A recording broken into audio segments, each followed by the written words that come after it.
శుభమస్తు. శ్రీరామ జయం. చిత్తా నక్షత్రానికి అధిపతి కుజుడు. శనివారానికి ఆధిపత్యం శనిగ్రహం. శనివారం అనగానే మన మనస్సులో ఒక భయం ఆరంభమవుతుంది.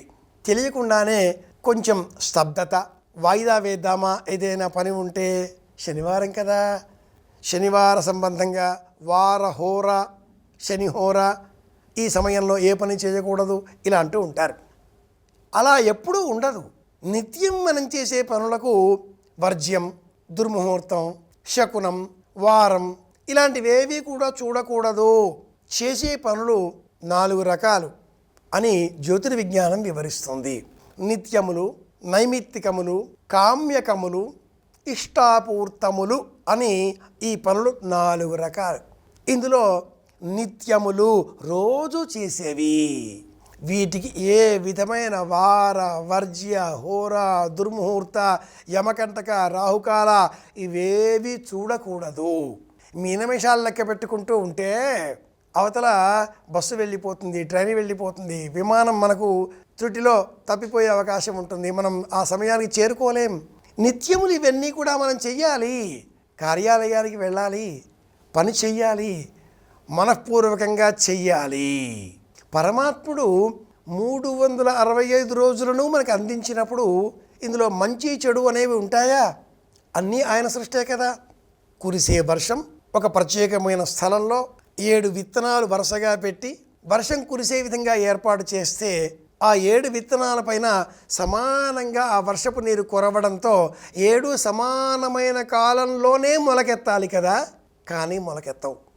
సమానమైన కాంతి, సమానమైన మట్టి, సమానమైన ఆకాశ ఛాయ, సమానమైన నీటి వనరు, సమానమైన నిష్పత్తిలో అందించే ఏర్పాట్లు చేసినప్పటికీ ఆ 7 విత్తనాలు సమానమైన కాలంలో ఎలా జీవం పోసుకోవో అదేవిధంగా వారంలో ఒక్కొక్క రోజు ఒక్కో రకంగా ఉంటుంది ఆరంభం.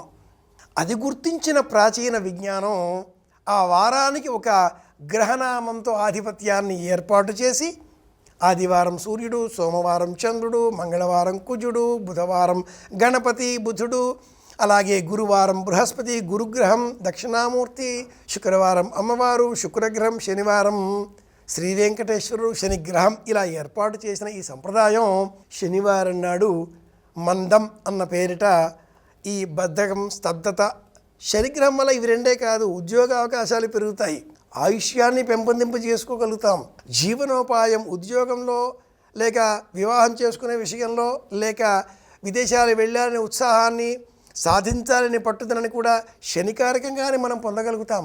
శనివారం నాడు స్తోత్రం చెయ్యాలి, శివనామస్మరణ చెయ్యాలి, వెంకటేశ్వర నామస్మరణ చెయ్యాలి, ఇష్టదేవతాస్మరణ చెయ్యాలి. ఇది ప్రధానం.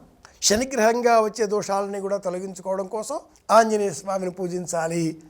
ఆంజనేయ స్వామి వారి పాదాల కింద శనిగ్రహం, శిరస్సు పైన శనిగ్రహం, ఇలా వివిధ పురాణ గాథలని మనం స్మరించుకుంటూ ఉంటాం. శనివారం నాడు శివాలయానికి వెళితే ఆ శివానుగ్రహంతో శని దోషం పోతుంది. వెంకటేశ్వర ఆలయానికి వెళితే శని దోషం పోతుంది. ఇలా దేవతాలయాలకు శనిగ్రహ దోష సంబంధంగా కూడా ఎందుకు ముడిపెట్టారు మన ప్రాచీనులు?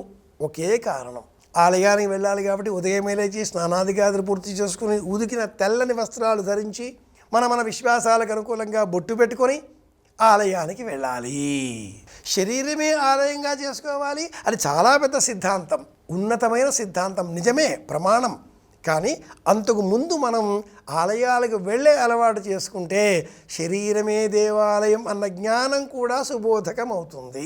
ప్రాణమే జీవుడే దేవుడు అన్న జ్ఞానం రావాలి అంటే ముందు ఆలయానికి వెళ్ళి ఆలయంలో ఉండే దేవుడిని చూచి ఇది ఎలా ఉందా అన్న ఊహ పెంచుకోవాలి. అందుకోసం మనం శనివారం తప్పక ఆలయాలకు వెళ్ళే ప్రయత్నం చేద్దాం.